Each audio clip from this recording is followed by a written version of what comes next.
buenos días en este jueves 3 de mayo de 2018. Estas son las noticias.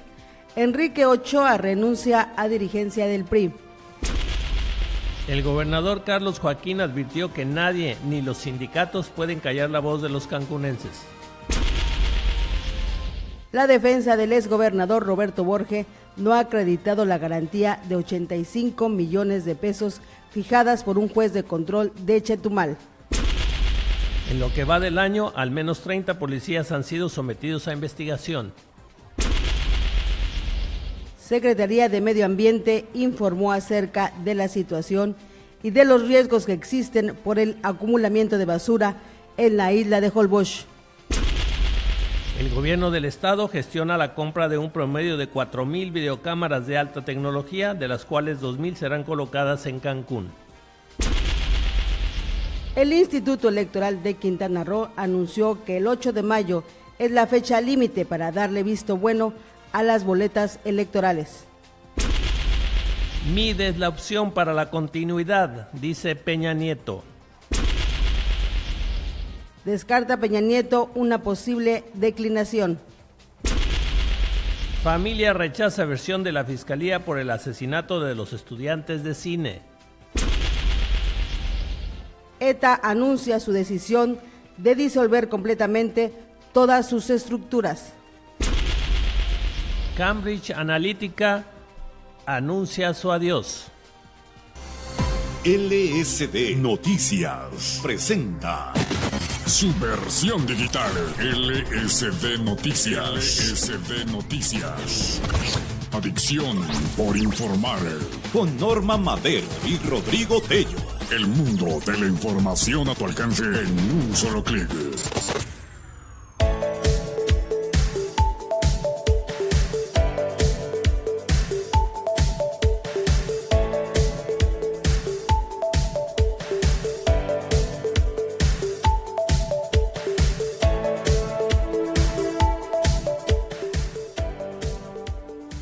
Pues ya estamos en este jueves, doctor Rodrigo Tello.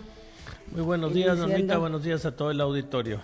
Y bueno, finalmente lo que se anunció durante varios días, se cumplió lo que Radio Pasillo venía anunciando. El PRI cambia de presidente nacional a 60 días de la elección. Tenemos un resumen en video de lo que ocurrió ayer en el CEN Nacional del PRI, allá en su sede en la calle de Insurgentes Norte, en la Ciudad de México. Vamos a ver todo lo que aconteció en esta renuncia del señor Alfonso Reza, ¿no? Desde mi posición como militante del Partido Revolucionario Institucional y como candidato a diputado federal por la 5ª circunscripción, seguiré contribuyendo a la campaña, a mi partido y al país. Muchas gracias. Saludo a quien será, a partir del 1 de julio, el próximo presidente de la República, a Pepe Mit, a quien agradezco su confianza, su respaldo y su generosidad, de que vengo de la entraña propia del PRI, del que me siento profundamente orgulloso.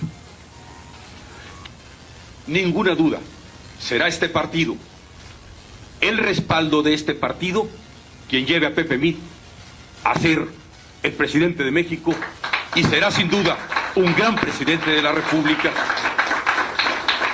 Entendamos que solamente juntos podemos construir la victoria electoral el 1 de julio.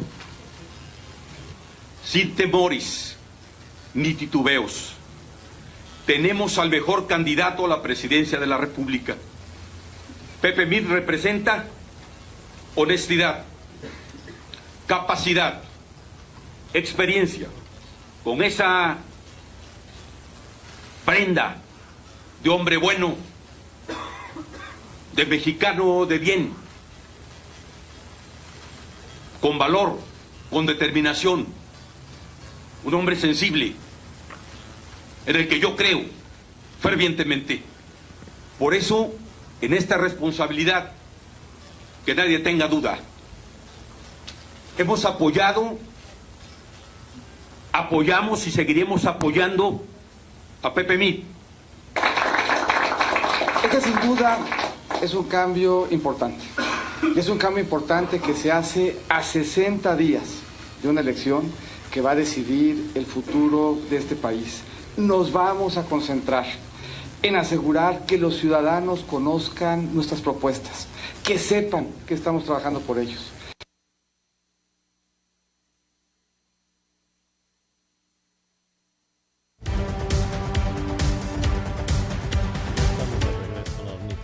Pues después de este anuncio, en donde, dije el señor Reza, o Enrique Ochoa Reza, que es el quien deja la dirigencia del PRI, y llega el señor René Juárez, es gobernador del estado de Guerrero. Él ya también fue diputado, senador, una larga trayectoria dentro de la militancia priista, y bueno, además se dice que es muy cercano al señor José Antonio Mit, en donde prácticamente este cambio de dirigencia, este relevo que se da en el partido, es pues decisión prácticamente del señor José Antonio Mit. Aquí la militancia, bueno, pues prácticamente no la tomaron en cuenta. Finalmente quien toma la decisión ahora es el candidato priista a la presidencia, después de estar prácticamente en tercer lugar en las encuestas, y que pues a 60 días de una elección... En un lejano tercer lugar, hay que decirlo, porque podría ser un cercano tercer lugar, pero en un lejano tercer lugar. Y que bueno, además de este tercer lugar, como bien dices, a 60 días ya prácticamente de la elección, bueno, pues es un golpe de timón. Vamos a ver qué tan benéfico le resulta al señor José Antonio Mit.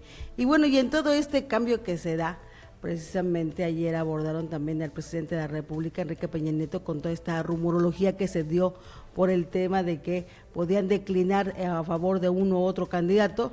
Igualmente se desmintió esta nota prácticamente, primero de parte del presidente, diciendo que él no hacía pacto con nadie, y por parte de José Antonio Mit también hizo declaraciones en donde, bueno, él decía que en el video prácticamente que veíamos que no iba a declinar. Sí, le decía, sí hay que declinar, pero por alguien, decía él, limpio, ¿no?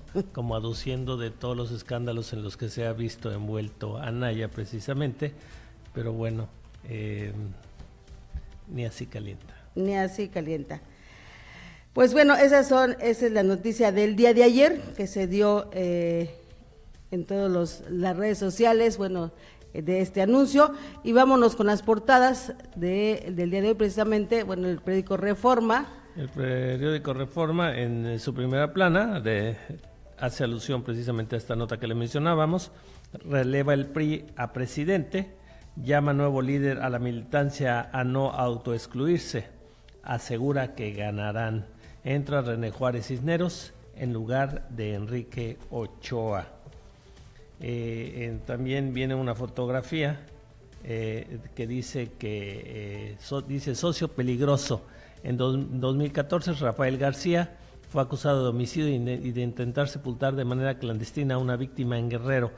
Por ese delito se amparó. En 2016 Cuauhtémoc Blanco lo nombró director de Servicios Públicos de Cuernavaca. García presume en Facebook su cercanía con el ahora candidato a gobernador.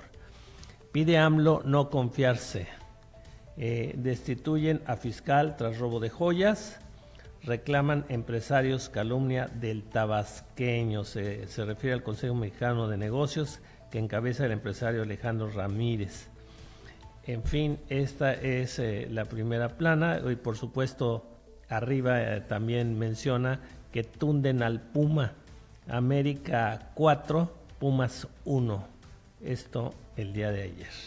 Y también vale la pena ahí en el periódico Reforma mencionar lo que resalta el día de hoy de las encuestas del periódico Reforma, en donde tenemos de que si hoy fueran las elecciones, ¿verdad?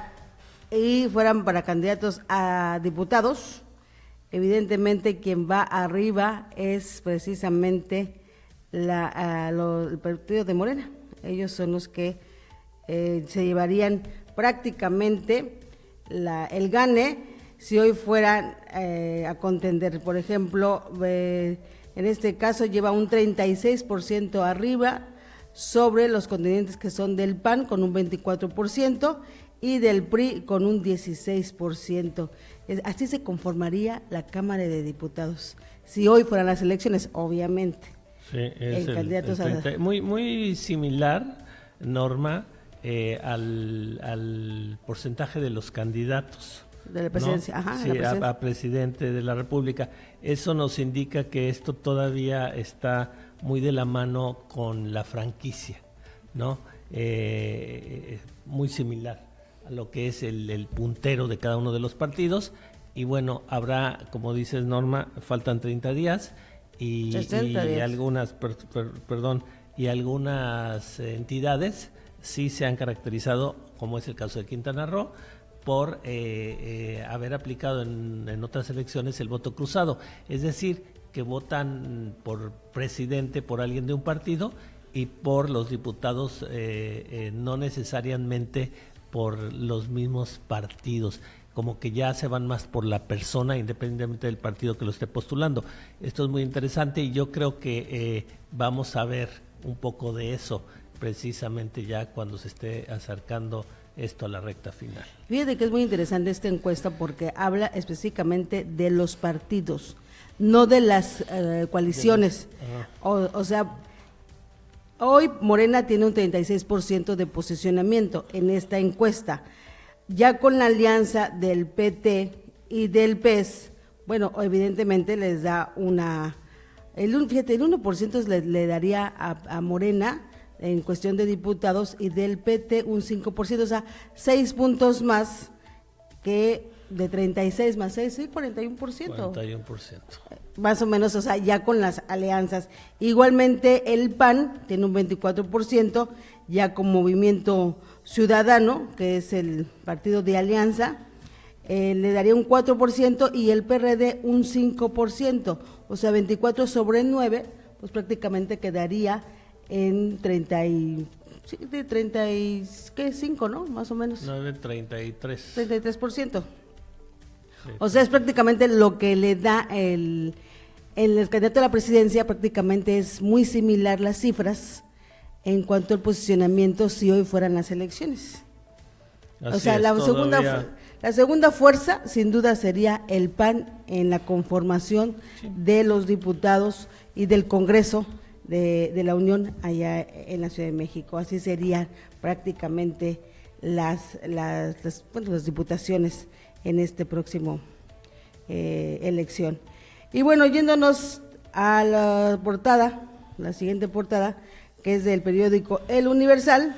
Hoy lo que resalta El Universal: se nubla el panorama económico para 2019. Y esto es que la incertidumbre política, el Tratado de Libre Comercio e inseguridad son los factores, indica Bancico. Analistas recortan previsión del Producto Interno Bruto y ven mal clima para invertir. Sí, de hecho hay una como paralización en este momento en cuestión de las inversiones por la incertidumbre que existe. Nadie negocia declinación conmigo, dice Peña Nieto, en cuestión de la declaración de lo que ayer en un acto mencionó el presidente de la República. Fracasará el plan B de la mafia del poder, dice Andrés Manuel López Obrador. Bueno, él siempre habla de un complot y todo el tema. Muy bien, pues el periódico Milenio nos dice en su portada: rabia social, problema de salud pública, Narro. Sentenciados federales en libertad duplican a presos. Peña llama a respetar la propiedad privada. Esto es el periódico Milenio en su portada principal. Es el PRI reagrupa, ¿no? Creo que estabas viendo otra. El Milenio. Ajá. El PRI reagrupa y releva a Ochoa Reza. Ese es el periódico Milenio de hoy.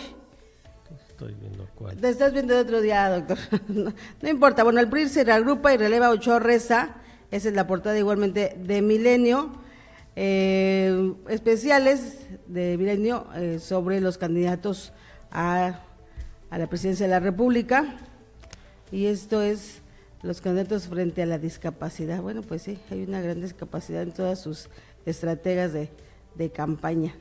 Pues sí, porque a estas alturas estar cambiando al presidente del partido, pues nos dice mucho. Así es, el periódico Excelsior, la Corte avala las fórmulas en Ciudad de México.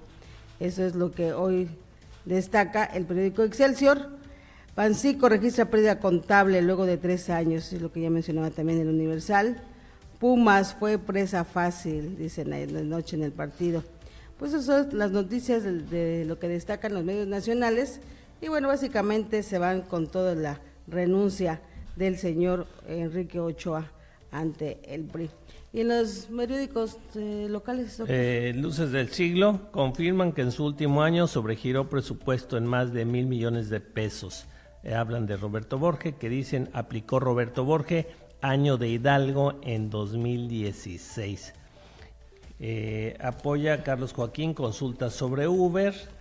Se salva, un juez federal suspendió la extradición a Estados Unidos del exgobernador Eugenio Hernández de Tamaulipas. Debacle, en medio de la crisis priista remueven a Enrique Ochoa de la dirigencia de su partido. Se reduce la pobreza en Quintana Roo y vienen, bueno, aquí unas estadísticas gráficas como es costumbre ya del Grupo Reforma y en este caso de Luces del Siglo, en donde viene, bueno, esto muy bien explicado a detalle, cómo se está reduciendo en todo caso la pobreza en Quintana Roo. Esto es lo que nos dice Luces del Siglo. Luces del Siglo. Y en su contraportada, Norma, sigue Yecro línea del Partido Verde Ecologista de México, dice Chanito. Bueno, se acordó la impresión de un primer borrador sin su nombre. Esto todavía está en el aire y bueno, y ya se está probando, o sea, aquí de plano. En la sesión de ayer del Yecro. Le quieren hacer mano negra a Chanito de plano porque esto todavía está en reclamación y ya están dando madruguete tratando de imprimir boletas precisamente sin su nombre. Así es. Bueno, así finalmente es confundir al electorado. La política, así es. Novedades destaca, pretende dejar fuera a Chanito de las boletas, es lo que mencionábamos ya también en Luces del Siglo. Novedades de Quintana Roo, abre Carlos Joaquín Centro de Justicia. Femenil, así es, ayer inauguraron aquí en Cancún precisamente el Centro de Justicia para la Mujer. Holbox recibe solo 6% de lo que genera. Ya habíamos mencionado ayer que incluso el alcalde de Holbox estaba ya pidiéndole a los contribuyentes que le dieran a él directamente el pago de algunos impuestos y derechos para poder solucionar el problema tan grave de la basura que existe hoy en esta isla. La verdad, Quintana Roo, paraíso de religiones. El Quequi abate en rezago de sentencias. Bueno, habría que ver exactamente a qué se refiere esto, sí, porque pueden estarla abatiendo, bajando 3 o 4. Sí. El puesto de Quintana Roo, Riviera Maya, favorito de millennials y de no millennials también, tendría yo que decir. Empresarios exigen justicia, envían carta al presidente de la República para esclarecer el artero crimen de funcionario municipal de Solidaridad, que usted recordará que asesinaron al director de fiscalización, que no tenía mucho tiempo de haber sido nombrado. Bueno, pues esto es lo que destacan los medios locales. Y bueno, vámonos a la información del día de ayer en todo lo que se llevó a cabo. Y es que, como le hemos venido informando, el 1 de julio, a la par de las elecciones, se realizará en Benito Juárez la consulta pública en relación con la oferta de servicio de transporte por medio de plataformas digitales. El gobernador del estado, Carlos Joaquín González, dijo que la ciudadanía merece opinar y que en eso se deben enfocar la atención. El mandatario también confirmó que su gobierno ha sostenido reuniones con el sindicato de taxistas al ser cuestionado acerca de las posibles acciones que pudiera emprender el gremio. Tenemos un audio sobre este tema porque, bueno, fue algo relevante el día de ayer.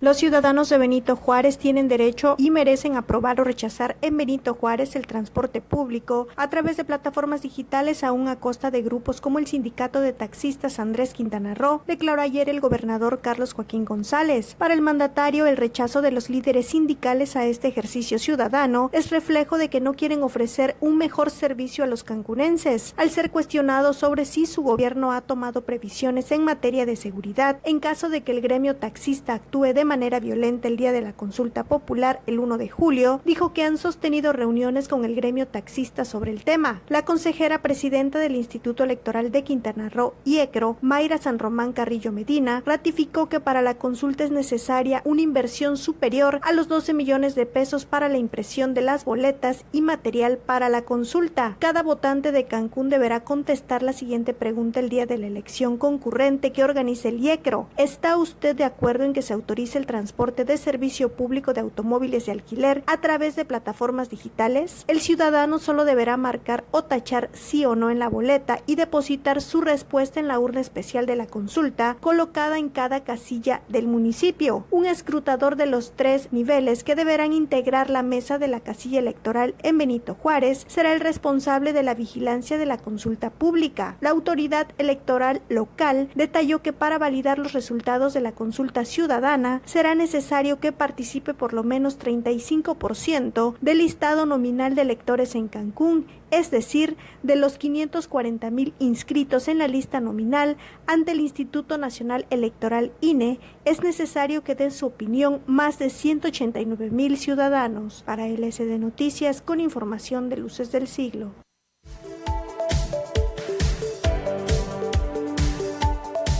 Así es que la consulta va porque va. Ya se destinó incluso el dinero. Ya se gastó el dinero. Ya se están imprimiendo. Ya se presupuestó.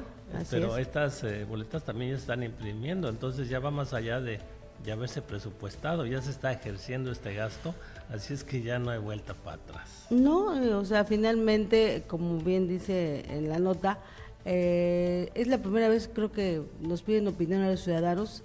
Me parece algo muy democrático, no muy de acuerdo que sea el día de la elección, pero bueno, finalmente es un tema que preocupa y ocupa a los ciudadanos de Quintana Roo. Yo creo que este es un beneficio para todos los ciudadanos y obviamente pues también para los turistas, ¿no? Y como mencionábamos, ¿no? El Congreso del Estado no se quiso echar el tiro. Sí, y bueno, ese es nos el lo tema. echó a nosotros los ciudadanos, pero bueno, con gusto lo asumimos y para que ya no haya vuelta para atrás con esto de las plataformas digitales, que hablamos todo el día del turismo y el turista llega y empieza a buscar, es algo que ya se usa en todos los países del mundo, entonces llegan los turistas y enseguida empiezan a buscar su Uber y pues con la noticia que aquí, ¿qué es eso? No, y también ante el abuso que se dio, y hay que decirlo, en las administraciones pasadas respecto de todas las concesiones de taxis que se dieron en los dos municipios, en todo el estado, sí. Así es, del estado, en donde, bueno, se regalaron concesiones de taxi a vidas y por haber, y que finalmente ahora pues se ha vuelto un problema dentro de los sindicatos de taxistas. Llámese el de aquí de Benito Juárez, el de Tulum, Solidaridad, de todos, o sea, y desafortunadamente ojalá se los hubieran dado esas concesiones a los choferes. Gente trabajadora interesada realmente. Fueron mafias. Sí, a mafias que luego además no las atienden como debe ser y eso hace que el nivel de precisamente lo que percibe la ciudadanía como un taxista baje, ¿no? Porque se le regalan a gente que ahí tengo 5 placas que me dio a mí el gober. Ahí como sea, ahí manéjalas. A sus cuates, a sus amigos. Ahí manéjalas. Y hay gente que se está fajando con mucha dignidad para darle una imagen al servicio y luego, bueno, con estos amiguismos, la gente repudia al taxista porque vienen los malos taxistas y les dan servicio y ya no se dan cuenta que la mayoría de los taxistas es gente de bien, gente de trabajo. Así y por unos pocos juzgan a todos, pero bueno. Por justos paga pecadores. Pagan pecadores, pero aún así tendrán chance los taxistas, aún entrando a estas plataformas, de sacar la casta y seguir adelante. Así es.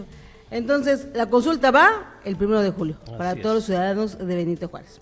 El titular de la Secretaría Municipal de Seguridad Pública y Tránsito en Benito Juárez reconoció que son al menos 30 elementos adscritos a esa dependencia los que han sido sometidos a investigaciones por abusos, extorsión o maltrato policial en el momento de hacer una detención.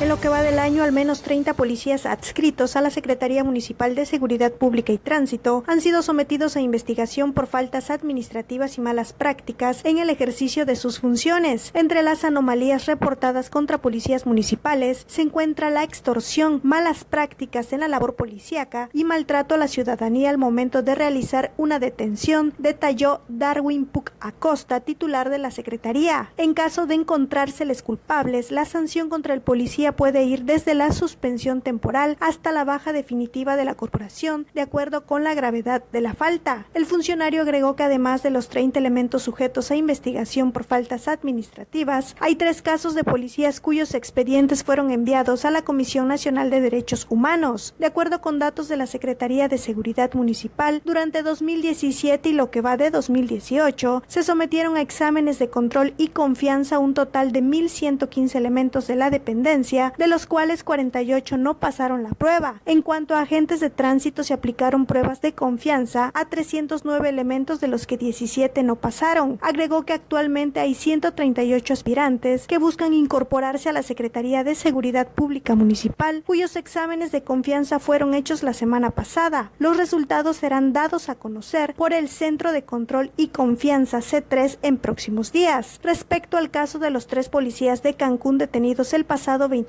de abril por la Procuraduría General de la República, PGR, por su probable participación en el delito de secuestro en contra de ciudadanos de origen colombiano, a quienes habrían entregado a grupos de la delincuencia organizada, Puc Acosta apuntó que serán las autoridades federales las que determinen la responsabilidad de los elementos. Para LSD Noticias, con información de Luces del Siglo.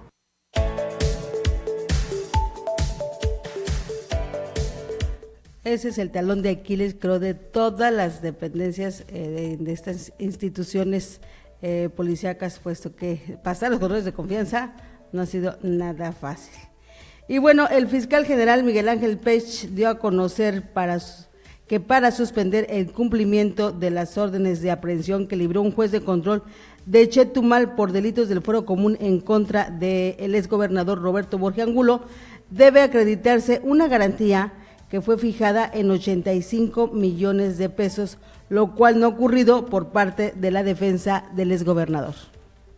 La defensa del exgobernador de Quintana Roo, Roberto Borge Angulo, no ha acreditado la garantía por 85 millones de pesos que fijó el Juzgado Quinto de Distrito para suspender la cumplimentación de las órdenes de aprehensión libradas por un juez de control de Chetumal por delitos del fuero común, informó el fiscal general Miguel Ángel Pech Sen. El funcionario confirmó que existen 2 carpetas administrativas más con nuevos delitos del fuero común imputados al exmandatario, quien fue vinculado a proceso y sujeto a prisión preventiva por un delito del orden federal, operaciones con recursos de procedencia ilícita. Pech Sen reiteró que hay interés en que Borge sea trasladado a Quintana Roo para responder por los 3 delitos originalmente imputados, y dado que la garantía de 85 millones de pesos no se ha depositado, están en posibilidad de cumplimentar las órdenes de aprehensión correspondientes. Como parte del proceso, para la Fiscalía y para el propio Estado, remarcó el funcionario, es importante que Borge comparezca ante las autoridades locales. Para evitarlo, se han ofrecido otras opciones, entre ellas audiencias a través de medios electrónicos, lo cual está permitido por el Código Nacional, por ejemplo, expuso el fiscal. En julio de 2017, los abogados de Borge, quien se encontraba detenido en Panamá, promovieron un amparo con número de expediente 1096/2017 en contra del trío de órdenes de aprehensión que le imputa la Fiscalía quintanarroense: aprovechamiento ilícito del poder, desempeño irregular de la función pública y peculado. El juez quinto le concedió una suspensión del acto, pero fijó una garantía de 85 millones de pesos para hacer efectiva la medida, lo cual fue impugnado por la defensa del exmandatario al considerar que la suma era excesiva. La Fiscalía General hizo lo propio al estimar que el monto era muy bajo, tomando en cuenta que el daño patrimonial imputado a Borge Angulo alcanza los 3,104,823.279 pesos. El 22 de marzo pasado, al resolver el incidente penal de revisión, el tercer tribunal colegiado del 27º circuito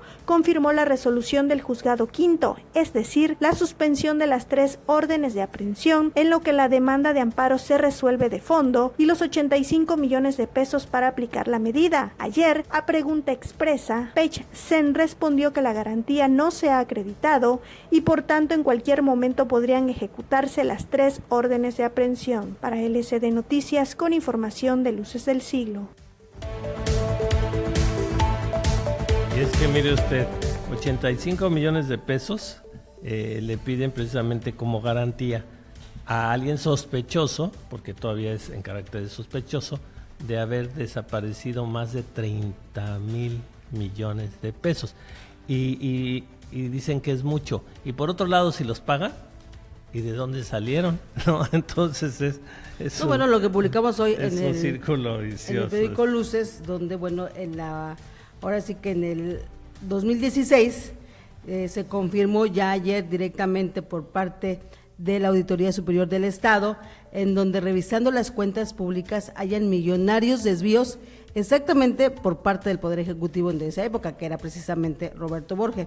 Los dictámenes respecto a las cuentas públicas del ejercicio de 2016 de los 3 poderes del Estado que la Auditoría Superior del Estado de Quintana Roo entregó al Pleno del Congreso local, que esto sucedió apenas el día de ayer, ratifican las irregularidades financieras que se cometieron en el último año del gobierno de Roberto Borge.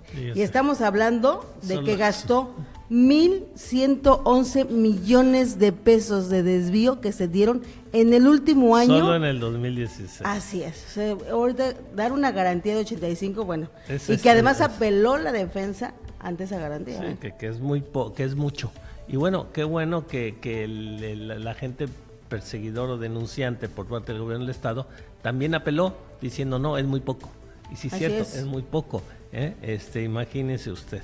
Pero bueno, y es que bueno, pasando a otro tema, durante la última sesión del Comité Interinstitucional de Desarrollo Sustentable se informó de la situación y de los riesgos que existen por el acumulamiento de basura y se determinó apoyar con el saneamiento del sitio de transferencia de basura en la de Holbox. Y esto es que frente al tema del medio ambiente, en la última sesión de este comité, bueno, pues aquí hablaban de los riesgos que existen por el acumulamiento de la basura ahí en la isla. Recordaremos que hace unos días precisamente nuestros reporteros fueron a visitar la isla y se percató de todo esto que estaba sucediendo. Vamos a la nota.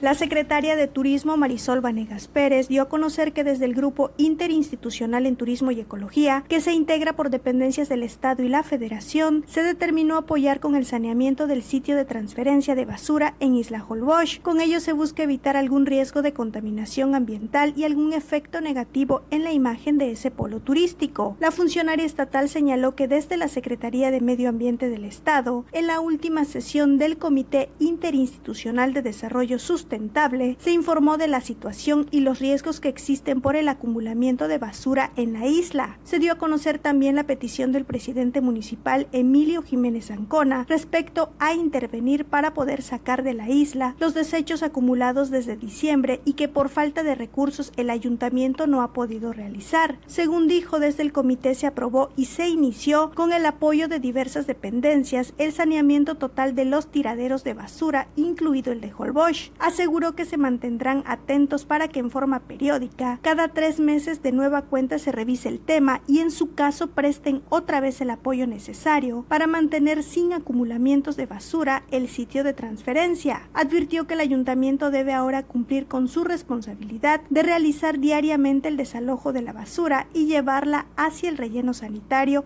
ubicado en la zona continental de ese municipio. Detalló además que toda la población tira sus desechos diariamente y de manera semanal hay poco más de 100 toneladas en el sitio de transferencia y por razones que solo el ayuntamiento conoce, no se desalojan en los periodos que se necesita. A principios de abril, el presidente municipal Emilio Jiménez advirtió que las más de 5,000 toneladas de basura que permanecen acumuladas en el llamado sitio de transferencia de residuos sólidos en Holbox son una grave amenaza ambiental para el frágil entorno ecológico de la isla. Lanzó un llamado de emergencia a las autoridades del Estado y la Federación para que apoyen al saneamiento del lugar, acciones que requieren al menos 3 millones de pesos. De manera formal presentó un documento ante las instancias relacionadas al medio ambiente de Quintana Roo y del gobierno federal para informar que no cuenta con los recursos para llevar a cabo el traslado de la basura al relleno sanitario en la zona continental, a decir del alcalde. Desde la temporada vacacional de diciembre pasado y el periodo de descanso en Semana Santa no han logrado trasladar la basura hacia el relleno sanitario, acumulando hasta 5,000 toneladas. Para LCD Noticias, con información de Luces del Siglo. Y es que, fíjese usted, se vuelven a repetir los vicios, ¿no? Holbox, del dinero que le genera al municipio, solo se le regresa el 6%. O sea que no cuidan a la gallina de los huevos de oro. Y fíjese usted también que qué importancia tienen los medios de comunicación. Precisamente Luces del Siglo decía, daba esta nota de la basura hace 3 días y fíjese, la autoridad, no hay que quitarle mérito a la autoridad estatal que se está moviendo, pero sale la nota de Luces del Siglo y se empieza a mover con más fuerza la autoridad. Esa es la importancia de que las cosas se den a conocer y de que la sociedad esté empujando. En otro orden de ideas, la noche de ayer falleció don Guillermo Sierra González. Él fue pionero de la localidad de Tulum, más de 40 años de vivir ahí cuando todavía no había nada, así es que descanse en paz don Guillermo, y un saludo cariñoso a sus hijos Paulina, Guillermo y Amanecer. Con todo nuestro cariño, de verdad, muy lamentable esto. Vamos a ir rápidamente a un corte, regresamos y aquí en el LCD Noticias, Adicción por Informar.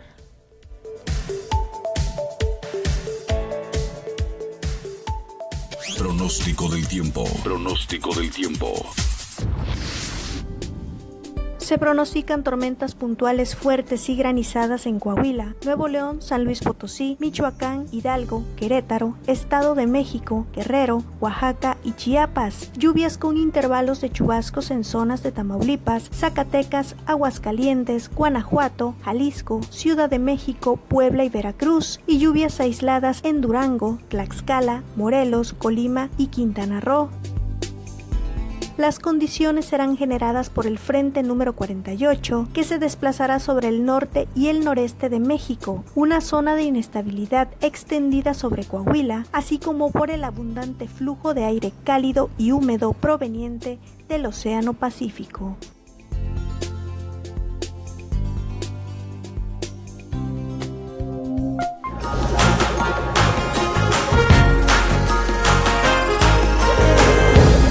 Hoy, en Entre Muros, El Jardín.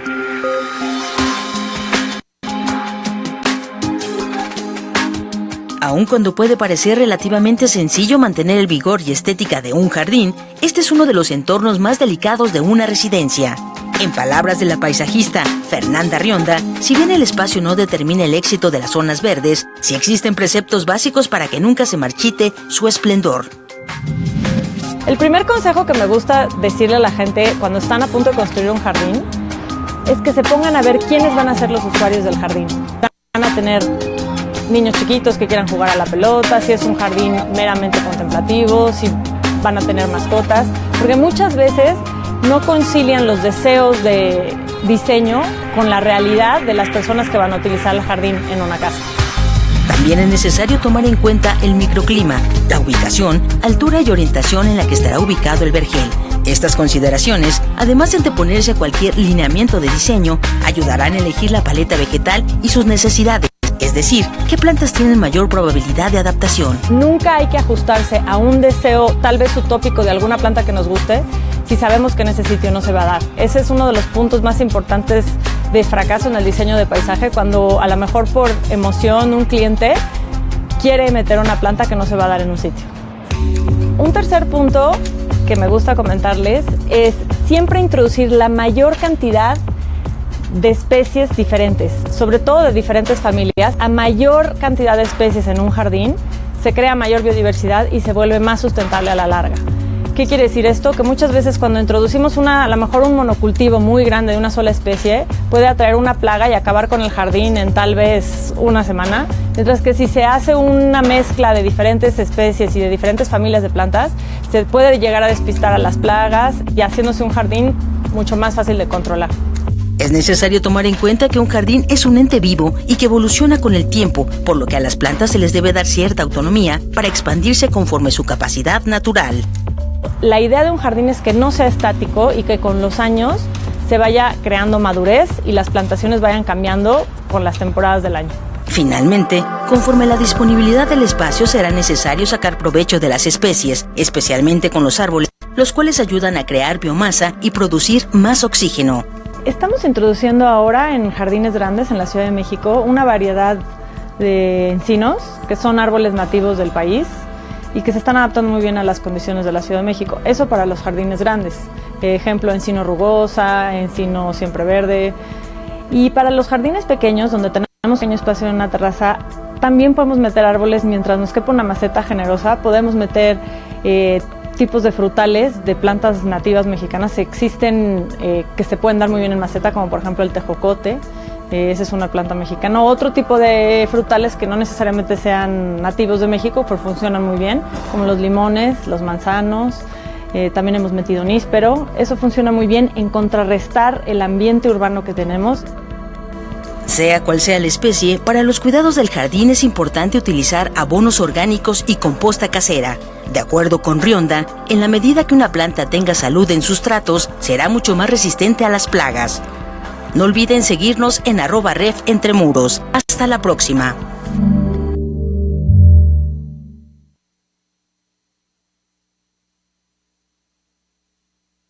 Ataje la tartamudez.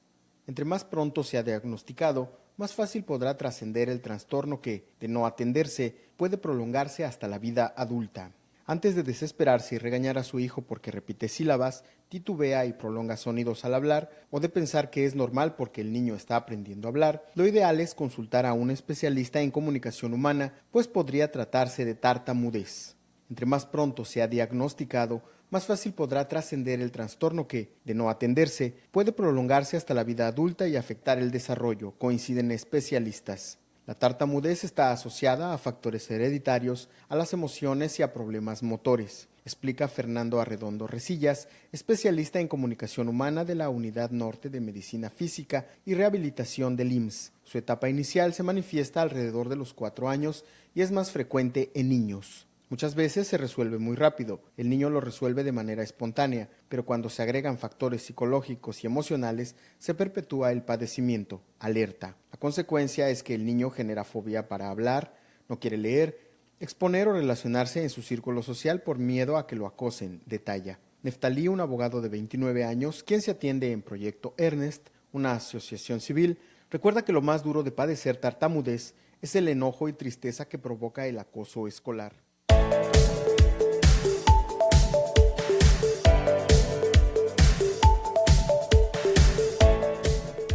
Realmente de mucho interés estos especiales que nos manda el Grupo Reforma y compartimos con todos nuestros seguidores y auditorio de Luces del Siglo. Vámonos a lo local, doctor. Anuncia el gobierno del estado que se encuentran en proceso de adquisición de cerca de 4,000 cámaras de vigilancia de alta tecnología. 2,000 de ellas serán colocadas en Cancún y se prevé que entren en operación en junio de este año.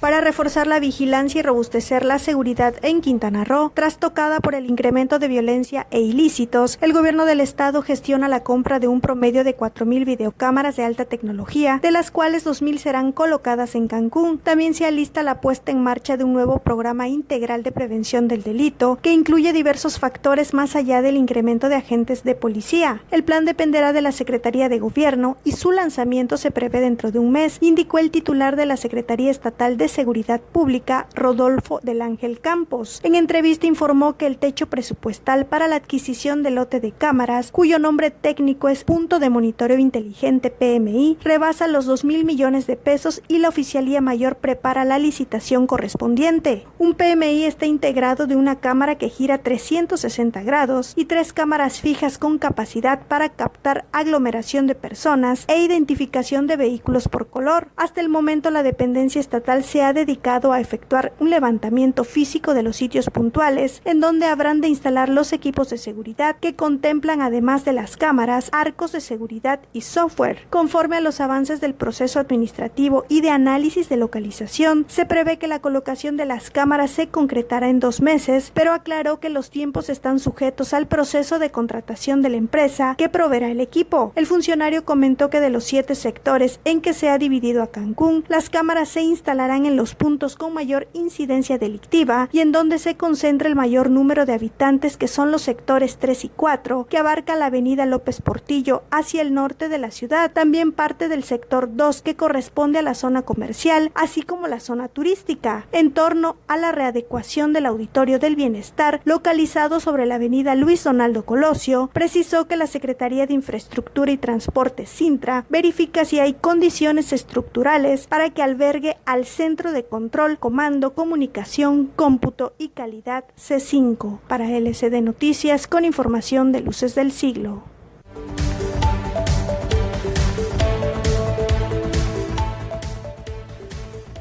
Muy bien, les vamos a dar una nota para, bueno, más bien es un aviso a toda la gente que nos sigue, por si saben de alguien que quiera adoptar una mascota aquí en el municipio de Benito Juárez.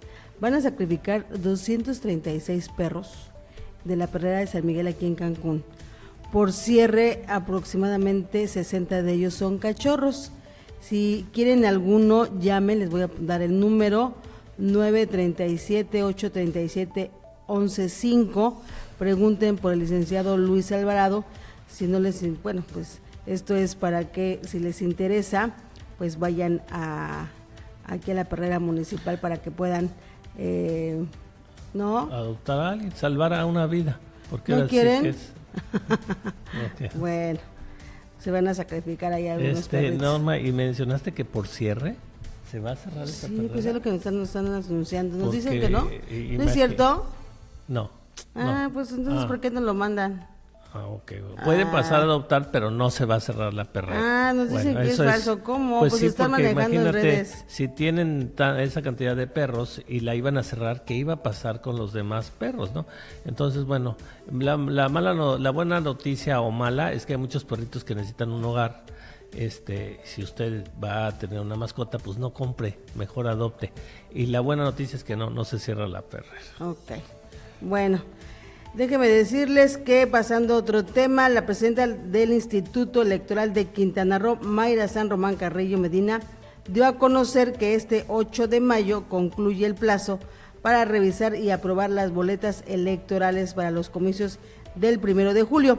Aclaró que de darse sustituciones en las candidaturas, la inclusión de los nuevos contendientes dependerá de que estén o no impresas en las boletas para cuando se realicen dichos reemplazos. Vamos a la nota de esta información.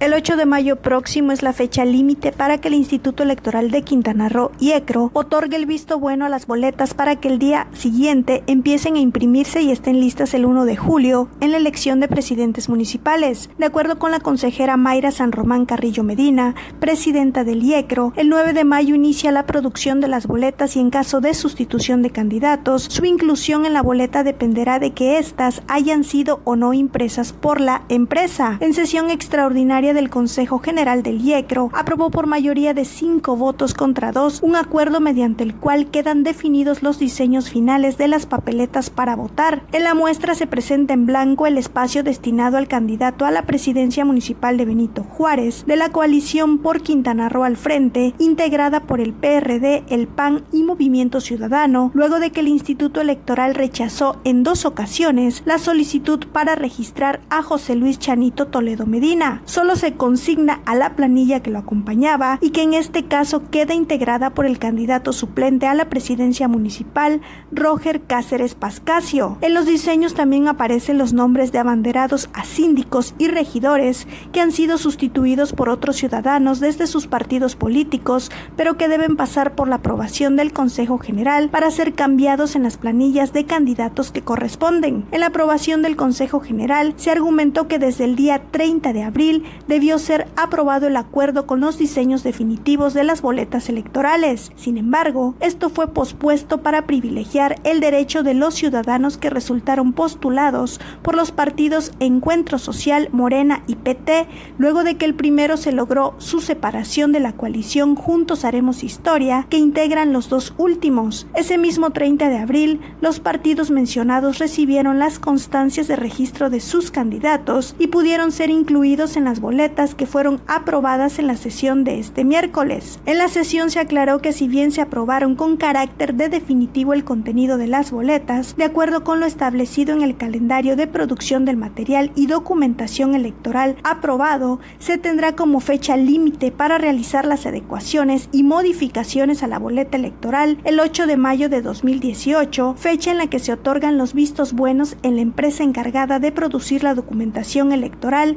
a utilizarse en el proceso electoral local ordinario 2017-2018. En el acuerdo aprobado se manifiesta que el artículo 300 de la Ley de Instituciones y Procedimientos Electorales para el Estado de Quintana Roo establece que no habrá modificación a las boletas electorales en caso de cancelación del registro o sustitución de uno o más candidatos. Y si las boletas ya estuvieran impresas en todo caso, los votos contarán para los partidos políticos y los candidatos que estuviesen legalmente registrados ante los consejos generales, distritales o municipales. La consejera Claudia Carrillo Gasca y el consejero Sergio Avilés de Menegui votaron en contra del acuerdo al considerar que aún existen medios de impugnación que están por resolverse en las instancias jurisdiccionales como el TECRO y el Tribunal Electoral del Poder Judicial de la Federación, que podrían modificar las listas de candidatos. Insistieron en decir que la aprobación de las boletas es sospechosamente apresurada en razón de las sustituciones que aún no se someten a la aprobación del Consejo General y por la existencia de impugnaciones en los tribunales electorales del Estado y la Federación. Hicieron alusión directa al caso de José Luis Chanito Toledo, que podría tener a su favor la resolución de alguna de esas instancias para ser el candidato de la coalición por Quintana Roo al frente y llenar el espacio que por ahora quedó en blanco respecto al PRD, PAN y Movimiento Ciudadano. Para LCD Noticias, con información de Luces del Siglo.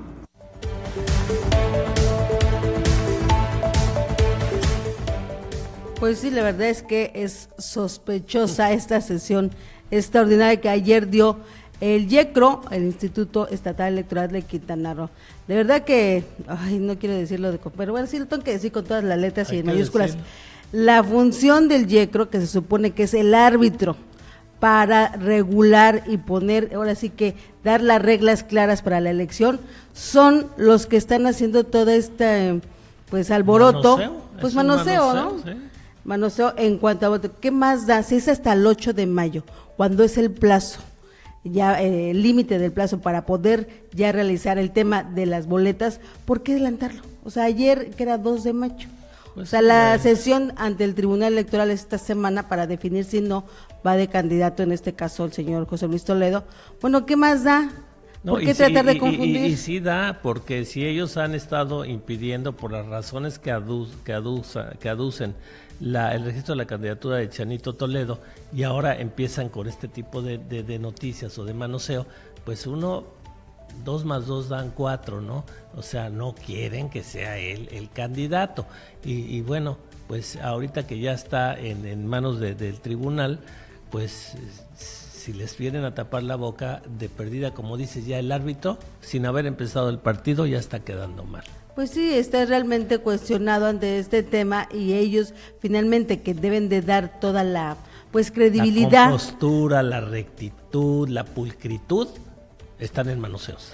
Totalmente, incluyendo la propia presidenta del IECRO, en el sentido de que, bueno, también ella, por parte de la FEPADE, que es la Fiscalía de Delitos Electorales, la están cuestionando por una mala actuación de su deber en las pasadas elecciones de 2012. Y sigue haciendo actuaciones 2016, dudosas. Sí, o sea, ¿para en qué el 2017, necesariamente? Cuando tendría que tener más pulcritud precisamente por todo lo que se le está pretendiendo imputar.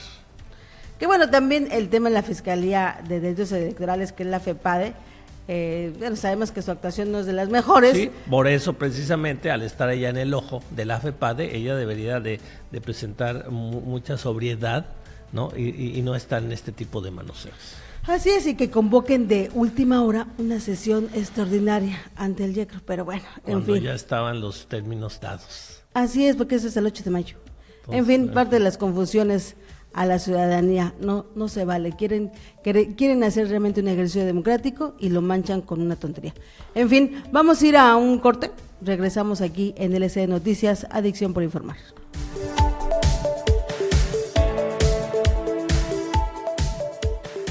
Instagram avanza la transformación digital. La red del momento continúa creciendo. La plataforma social Instagram analiza nuevas herramientas para el futuro y se encuentra en periodo de prueba de las mismas en su afán de mantenerse a la vanguardia y en franca competencia con plataformas con características similares.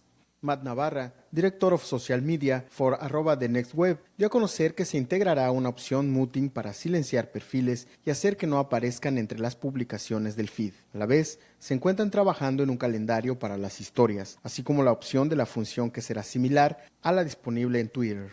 Esto, explicó Navarra, a fin de evitar que los usuarios sigan una cuenta si no desean continuar teniendo acceso a sus publicaciones. Por otra parte, existirá la opción Type, historias basadas en texto y una función de enfoque para difuminar el fondo de una foto, además de un nuevo modo para grabar videos en cámara lenta, Slow Mo.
Estamos de regreso aquí en LC Noticias, Adicción por Informar. Y bueno, el día de hoy ya tenemos una invitada que quisimos traer desde la ciudad de Chetumal, porque qué bueno que nos visitas por acá, Carla Rivero. Ella es que es directora de la Comisión Ejecutiva de Atención a Víctimas en el estado de Quintana Roo. Muy buenos días, Carla. Buenos días.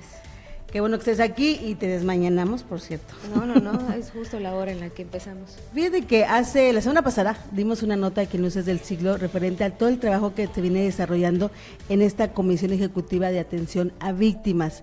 Y qué mejor que ella para que nos explique todo lo que el trabajo que se está desarrollando y que a prácticamente un año hay, pues ahora sí que resultados muy benéficos en cuestión de esta comisión. Platícanos, ¿qué es esta Comisión Ejecutiva de Atención a Víctimas del Estado de Quintana Roo?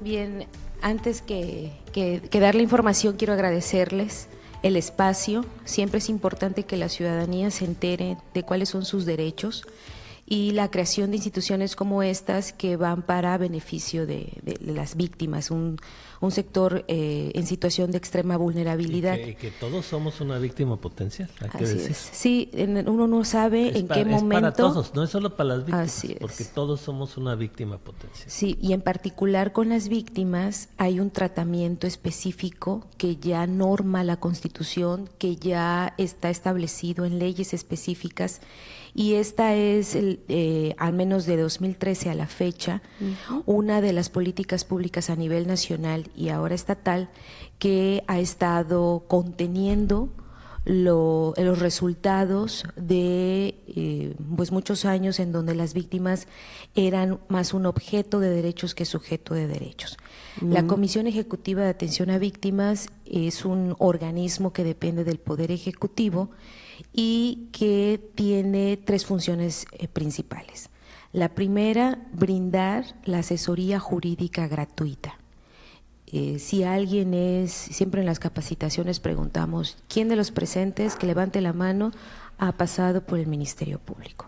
Y en su mayoría alguien ha pasado como víctima de robo simple, algo tan simple como un robo, hasta cuestiones más delicadas. Y cuando se les pregunta cuál ha sido ese tratamiento ante el Ministerio Público, pues sí, muchos refieren que no se les asigna un asesor jurídico y es parte de un derecho, pero esto apenas es reciente.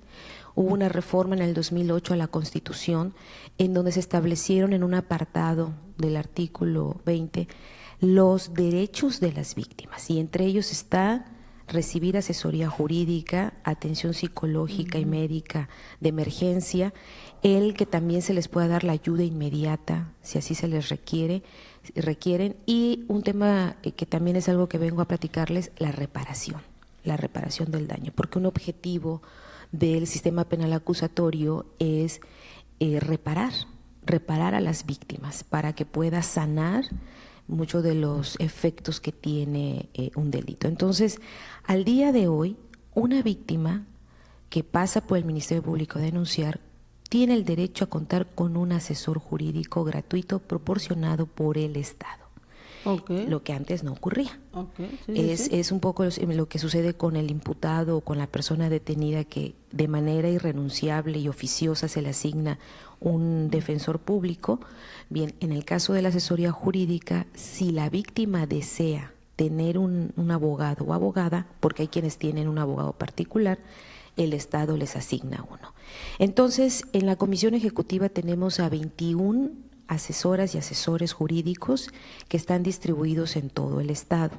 Okay. El porcentaje que se atiende del número de víctimas total es pequeño, porque es una institución que apenas está creciendo. Hace 2 años no existía este servicio. Y que se da a conocer y que sepa la ciudadanía a dónde acudir. Eso es bien importante, ¿no? Así es fundamental que la ciudadanía sepa cuáles son sus derechos para poderlos ejercer, porque si no los conocen se complica el ejercicio. Tenemos asesoras y asesores en Benito Juárez, los tenemos también en Felipe Carrillo Puerto, en Solidaridad y en Otompe Blanco. Próximos a tener en José María Morelos, Tulum, Cozumel, porque también hay una demanda del servicio. Y vamos a ampliarlo a 31 asesores jurídicos. Ahora, al día de hoy tenemos 21, pero en un mes tendremos 31 operando. Estos asesores jurídicos no solamente dan la asistencia durante el procedimiento penal, es decir, diligencias ante el Ministerio Público o ante el juez, sino además hacen acompañamiento a todos los trámites de carácter administrativo. Okay. Hemos tenido casos, y eso sucede en la zona norte, de personas, por ejemplo, extranjeras. Y si de ello se deriva tener que hacer un trámite ante el consulado, eso nosotros asistimos a la víctima. Okay. Entonces no solamente nos abocamos a estar atendiendo frente al MP y al juez, sino todo aquello que deriva del hecho victimizante. Y ahí es donde se incluyen temas como la ayuda inmediata y primer contacto. Hay un modelo victimal que rige para todo el país y que las instituciones estatales estamos obligadas a observar. Y este modelo victimal habla que en una primera etapa a una víctima se le asiste con alimento, con alojamiento temporal, con vestido, con transporte, con gastos funerarios, con atención psicológica y jurídica de emergencia si es necesario. Esa imagen que no sé si ustedes la tienen en la cabeza, pero quienes estamos en atención a víctimas y vemos a el policía como primer respondiente que está dándole una cobija a la víctima de algún delito, es una imagen que resume en gran medida la asistencia que hay que dar a la víctima cuando se asiste en un hecho que deriva en su situación. Porque así como tenemos cuidado o debemos tener cuidado en leerle los derechos al imputado o la persona detenida, también tenemos que hacerlo con la víctima. Como víctima tengo derechos. Lo teníamos muy olvidado. Tengo derechos. Y en esta comisión que nos mencionabas que es de reciente creación, donde están trabajando, actualmente, ¿cuántas denuncias se tienen? El 2017 lo cerramos con la atención de 2.160 víctimas. Es un número pequeño en consideración del número de carpetas de investigación que hay en el Estado, y es pequeño por el número también de asesores que tenemos. En promedio, cada asesor está atendiendo 110, 120 expedientes. O sea, no se están atendiendo ahorita todavía todos los casos. No, hay que decirlo. ¿Y cómo escogen? ¿Cuáles sí, cuáles no? La propia ley ya establece de grupos que se encuentran en una mayor vulnerabilidad.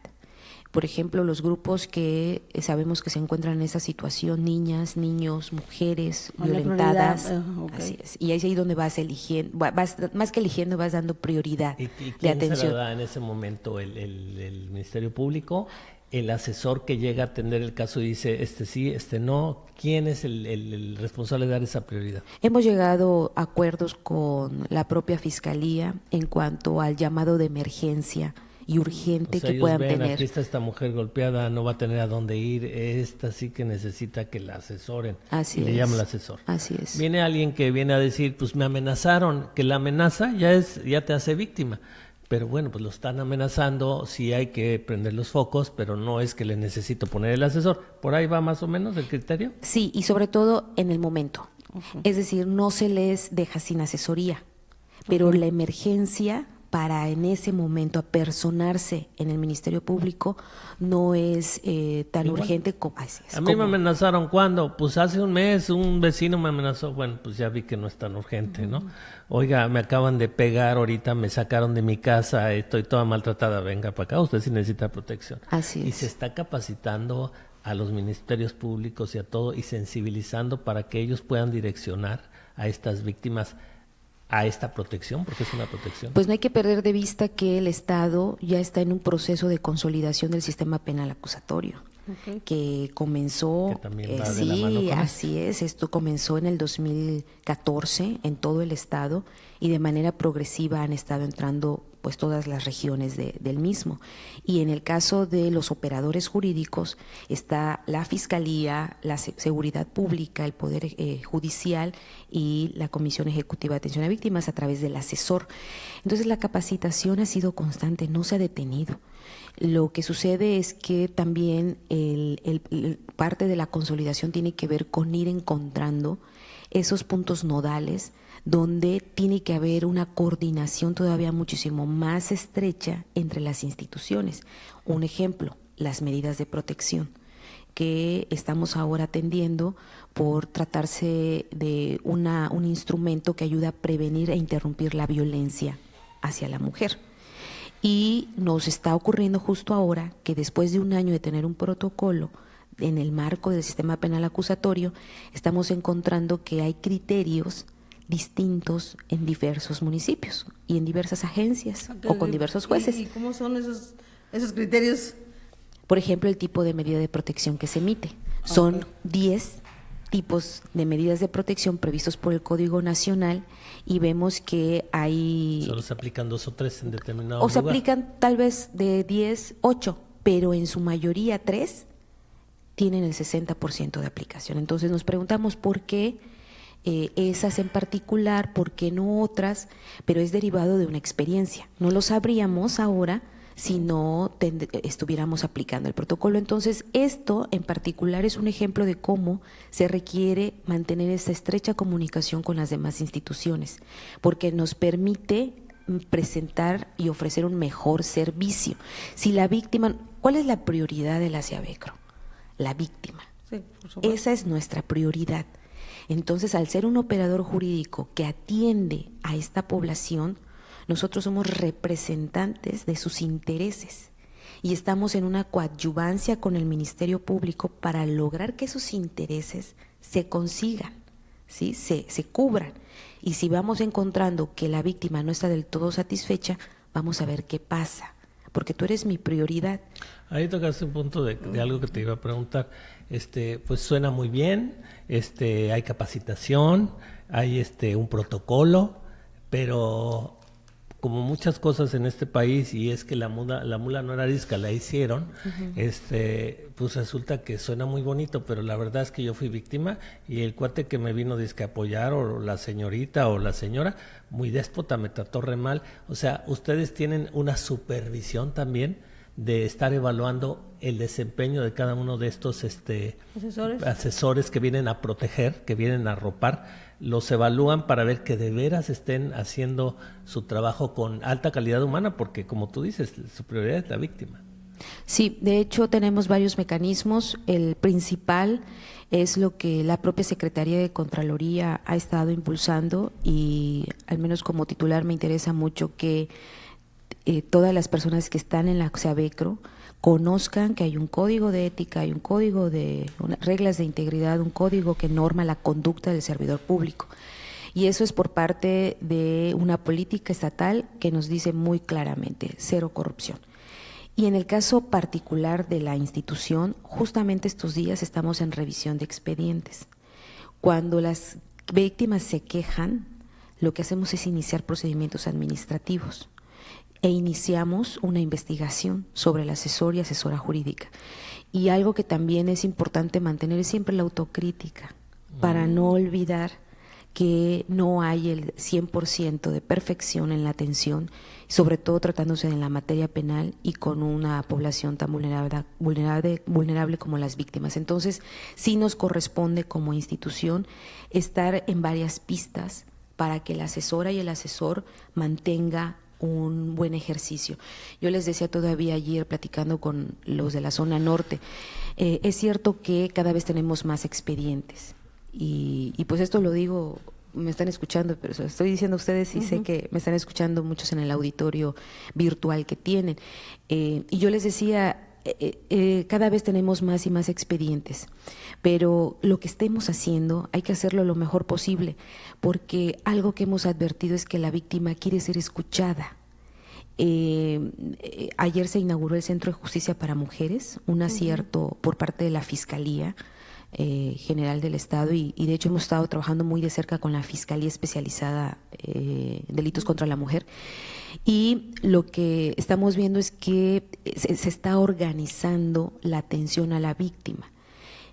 Hay que escucharla, no hay que dejarla para después, y si en ese momento la víctima ya hizo una erogación para trasladarse a un lugar, lo que tenemos que hacer por derecho que le asiste es darle la atención completa y sobre todo no soltarle la mano. Ya vino, no decirle venga mañana. Así es. Ya así está aquí, venga mañana.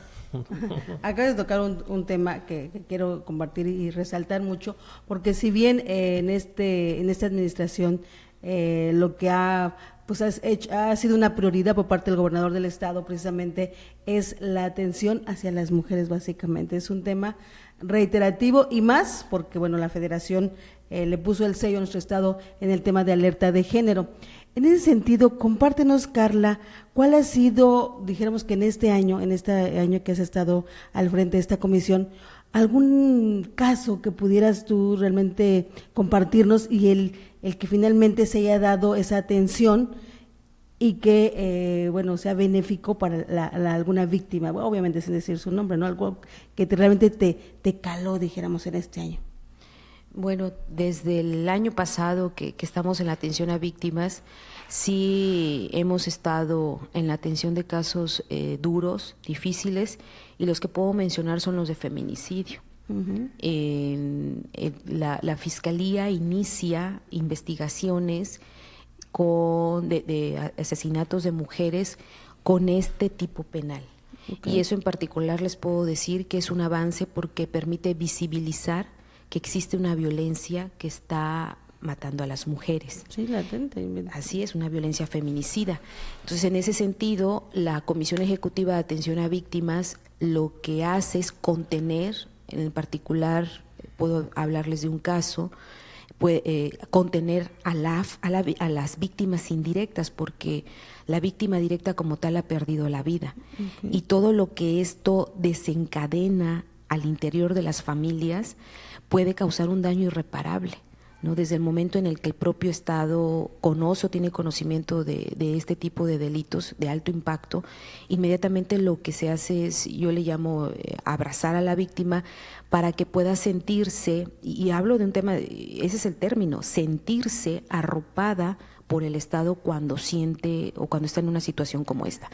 Caso feminicidio, pierde la vida una mujer joven, tienen un menor de edad que queda huérfano de madre. Inmediatamente lo que se hace es darle la atención psicológica, atención médica si es necesario, porque a la víctima tenemos que tenerla contenida en esos aspectos para una adecuada defensa jurídica. Ya después entramos con la labor de la parte jurídica de manera inmediata, generar medidas de protección si son necesarias, por si aún corre riesgo la vida del menor o algún miembro de la familia, y proporcionar asistencia, en este caso del menor que queda huérfano de la mamá, fue gestionar medidas de asistencia como alimentación si es necesario, gestionar inmediatamente pues que todos las periciales que se tienen que hacer por parte de la Fiscalía se hagan para poder determinar ya una calidad de víctima. Y este es un asunto que aún está pendiente de la audiencia de juicio, pero que en mi parecer es paradigmático porque va desde el inicio hablando de una reparación integral. La reparación inicia desde el momento en el que a la víctima se le asiste para resarcir el daño. Y en el caso particular es un daño que está más que comprobado, perdió la vida y la Fiscalía otorga una calidad de víctima para que entonces se abra un abanico que es parte del modelo victimal que tiene que ver con qué es lo que está impactando en el proyecto de vida de ese menor de edad. Cómo ayudarle a retomar las riendas de su vida porque este hecho victimizante ha truncado pues lo que tenía planeado con su madre. Entonces ahí es donde echamos mano y las propias instituciones asisten, Sistema DIF, si se tratan de menores, CESA, si se trata de pero atención médica. Pero ya no es que te mando al DIF y ya, es que te mando al DIF, pero yo sigo dando seguimiento, yo estoy detrás y yo te estoy representando y te estoy arropando, porque si no ya te mandé al DIF. Es un acompañamiento. Es el acompañamiento. Y al día de hoy lo que les puedo decir es que la víctima ha contado con un asesor jurídico desde el inicio y estamos ahora ya gestionando medidas de asistencia y ayuda para el ejecutor jurídico, porque se volvió un ejecutor en el momento que, como tú dices, desde ahorita ¿qué va a comer el niño? Entonces ya no es solo una asesoría, sino como bien decías, es también acción. Aunque seguimos dependiendo también de la respuesta de las instituciones. Sí, por eso. A lo mejor tú no eres la que le vas a dar de comer, pero vas a ver que coma. Sí. Entonces ya hay una acción también. Este niño tiene muchos problemas, pero tiene problemas inmediatos. Ahorita necesita comer. Y yo tengo que ver qué institución es la que le tiene que dar de comer y dónde se va a guardar y dónde va a dormir. Independientemente de toda la gama de necesidades que va a ir teniendo, como bien dices, pero sí me gusta eso de que toman de inmediato desde qué va a comer. Y no ha sido fácil, porque... No debe ser, claro. Sí, porque también la cultura de asistencia a la víctima es de reciente data. Sí, no existe la cultura. Existe ya la figura jurídica y la entidad, pero la cultura no existe, hay que crearla. Así es. Y en ese sentido, por ejemplo, en este caso que nos hablas, este feminicidio, ¿fue la pareja que mató a la mujer? Sí, claro, sí. Fue la... Sí, okay. fue y la ahí, por ejemplo, ¿qué acciones se toman en contra del sujeto? Pues en este sí se detuvo porque la persona estaba claro quién era. A veces no se detiene, o sea, pues, también hay que decirlo. Sí. O legalmente no puedes, aunque saben quién fue, no le pueden imputar, claro. Sí, de hecho se dan las dos situaciones. Se da la situación en que lo detienes en flagrancia y tienes a la persona detenida o tienes a un presunto señalado, pero no, a veces también evaden de la justicia, y no hay forma de encontrarlo. Entonces eso también a veces entorpece. No digo que con mi tía y no lo impide. Mi tía dice que sí. Claro. Y no impide la reparación. Eso también es muy importante. La reparación como tal es una obligación que tiene el Estado, independientemente de la responsabilidad de la persona a la que se le atribuye el delito. La asistencia no está sujeta a que exista un responsable detenido o a que exista un responsable cierto. A partir de la calidad de víctima se le da la medida de asistencia a la propia víctima. Incluso con presunción. Si yo presumo que el papá de este niño mató a la mamá, yo no se lo puedo dar en custodia. No es seguro, pero como presumo que fue él, yo ya lo custodio. Porque imagínate dejar a la otra víctima, porque el niño se vuelve la otra víctima, en manos del probable agresor, pues está desprotegido. Y acabas de tocar un tema que también la propia atención victimal nos ha permitido todavía ser más escrupulosos. La atención a la niñez. Las víctimas, según la ley de víctimas, hay víctimas directas, indirectas y potenciales. Y las víctimas directas ya nos permiten visibilizar los efectos que puede tener un hecho victimizante con los familiares.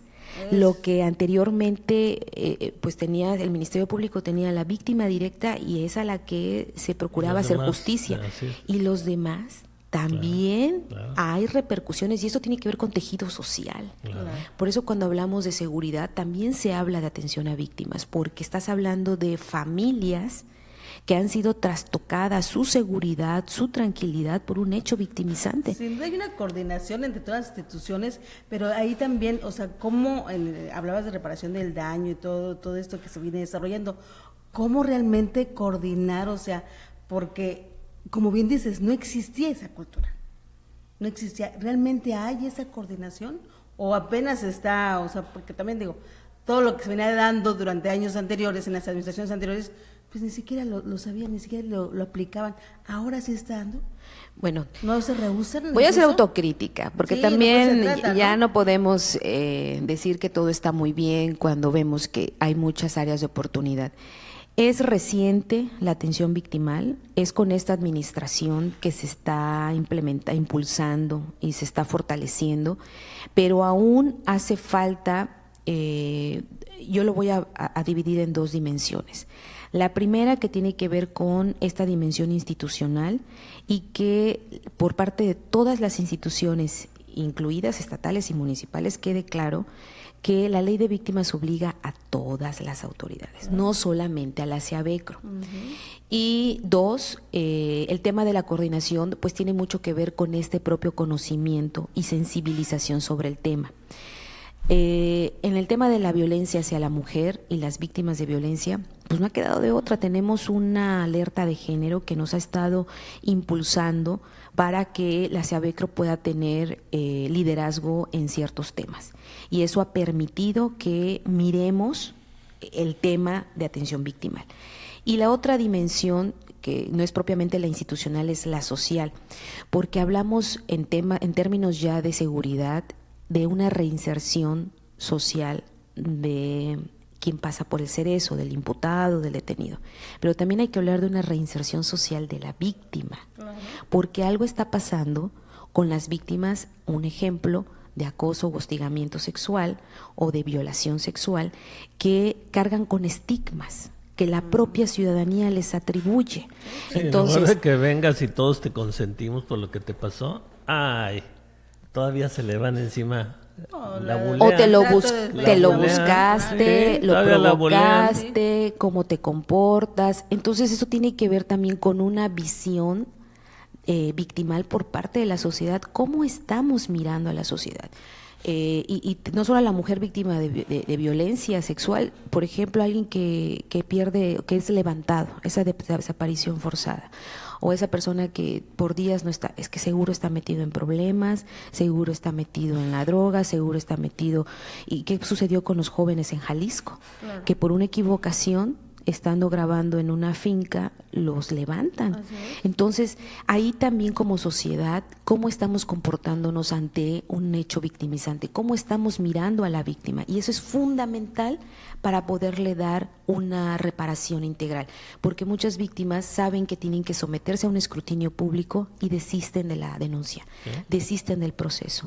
Hay quienes se arrepienten y pasados los años, aun y cuando la propia autoridad le dio la razón, dice sí, pero he tenido tantos costos sociales que ser víctima me ha costado incluso no solo mi nombre, sino hasta cuestiones de índole familiar. Perdí mi familia, perdí mi pareja. Desde la casa. Ahí es importante recalcar de que todos somos víctimas potenciales.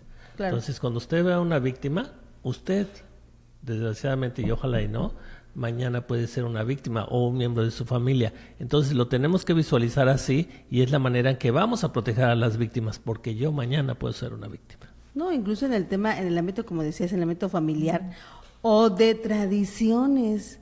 O sea, ustedes recordarán incluso las abuelitas que decían cuando el marido las golpeaba, es que es tu karma, te tienes que aguantar. Es tu Tú marido, lo provocaste, es tu marido. Es tu marido. Y luego la violación y entonces el marido la repudia.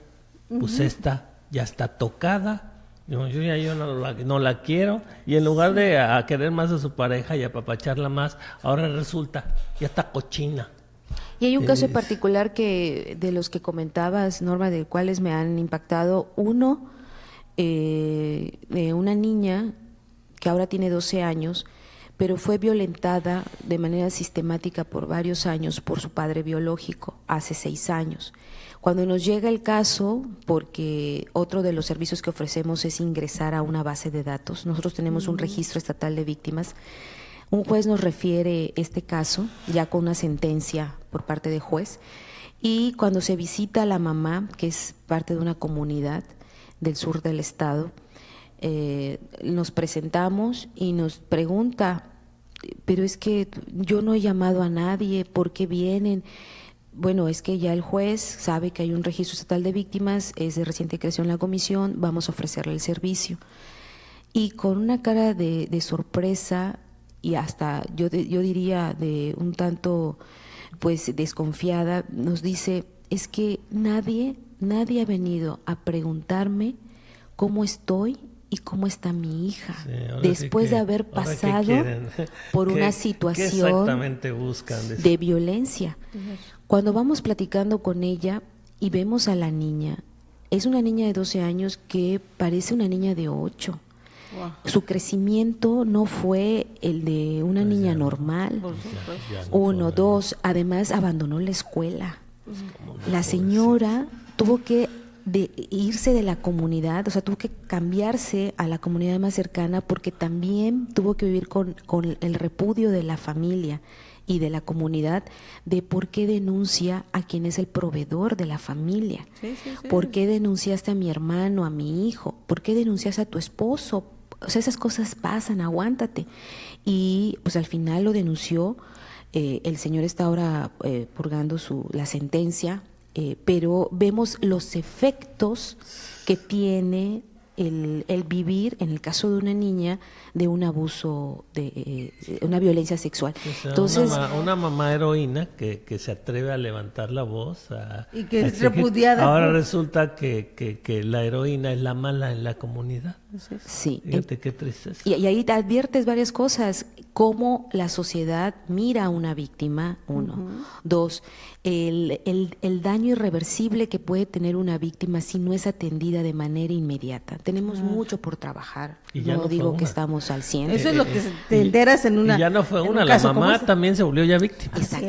Y nos permite visibilizar que no solo es una víctima, hay más. y la familia. Claro. Es ¿Qué la pasó familia con la hermana entera de esa señora que se quedó a vivir en el pueblo?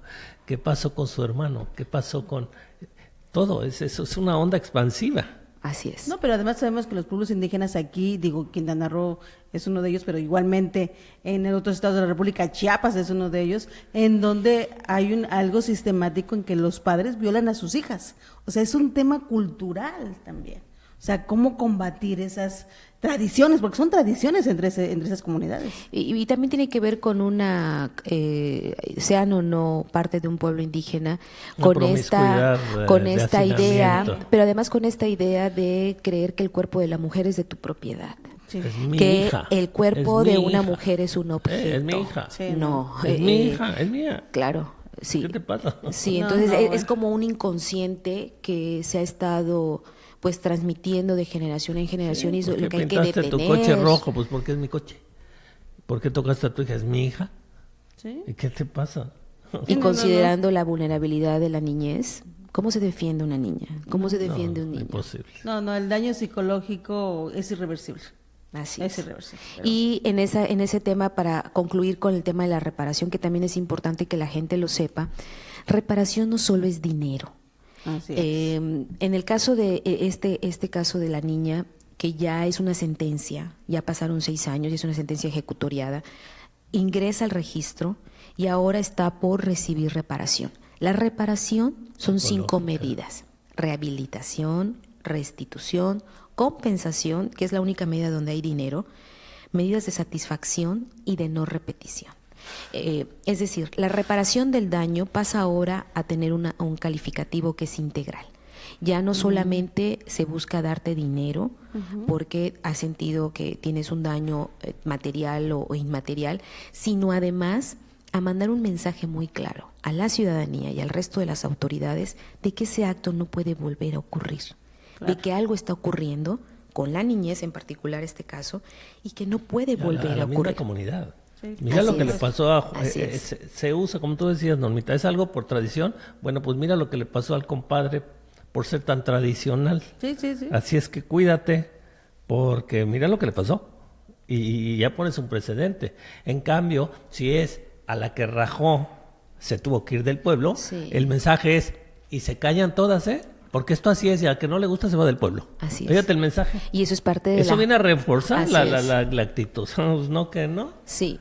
Por eso hablar de reparación integral tiene que ver con visibilizar el daño, que hay un resultado, y tenemos a personas dolientes, a personas que están exigiendo justicia. Que no solo no han empezado a sanar, sino que siguen en la dolencia, como dices. Sí, y lo que buscamos, al final, el modelo víctima lo que busca es que trasciendan la calidad de víctima. A mí me da mucho gusto cuando las propias víctimas dicen, yo ya no me siento víctima. Yo ya he estado pasando por un proceso en el que he sentido que sí he transformado, he transitado. Y por eso luego las víctimas que logran ese nivel son las que se vuelven las activistas más feroces. Claro. Porque yo ya no soy víctima, sino ahora voy a ser victimaria en el buen sentido, de que voy a ayudar a las que se sienten víctimas. Y yo ya superé esto. Y hay grandes activistas en este tipo de trabajos como el tuyo, que fueron víctimas ellas mismas, pero que ahora, como yo sé que se siente, yo soy la que ayudo. Entonces sí es muy importante. Yo te felicito. Gracias. Llevas 1 año en esto. Ojalá poco más de 1 año, sí. Ojalá y te dejen mucho tiempo, porque luego cambian a gente que se va preparando, que se va metiendo en los temas. Y yo creo que cuando hablamos también de las instituciones, tenemos que aprender precisamente a que, independientemente de los cambios políticos en cúspides de gobierno, tenemos que guardar y cuidar a las personas que se van formando y que van adquiriendo experiencia como en tu trabajo, porque ya adquieren un valor agregado, porque ya saben. Hablábamos de un caso en la Fiscalía, precisamente, donde gente que ya estaba muy metida en este tipo de temas llegan y los quitan, ¿no? Cuando era detención a mujer también en la Fiscalía. Entonces, esto es muy importante y suena muy bien, Carlita. No, pues la verdad es que este tipo de logros, tenemos que difundirlos y hacer conciencia en la ciudadanía, porque entre más se difundan, evidentemente, pues es más también fuerza. claro, y cooptar a los delincuentes, en este caso, o sea, sí tenemos que hacer mucha difusión en ese sentido. Qué bueno que estés aquí con nosotros y que quede abierto para los siguientes temas, efectivamente, que nos compartas, porque de verdad esa parte tenemos que hacer conciencia a los ciudadanos. La sociedad tiene que cambiar, está muy descompuesta, tenemos que hacer conciencia. Y yo creo que eso es dando logros precisamente en este tema, en este tipo de instituciones como es el caso de la Comisión. Cuando hablamos de delincuencia, que es lo que más nos llama muchas veces la atención, y cuando hablamos de combatir delincuencia, bueno, aquí se está combatiendo delincuencia, precisamente por apoyar a la sociedad, por apoyar a la víctima, a que se reintegra a la sociedad, y si no, esa víctima resentida ya es un delincuente potencial, que en muchos casos estamos creando nosotros mismos como sociedad.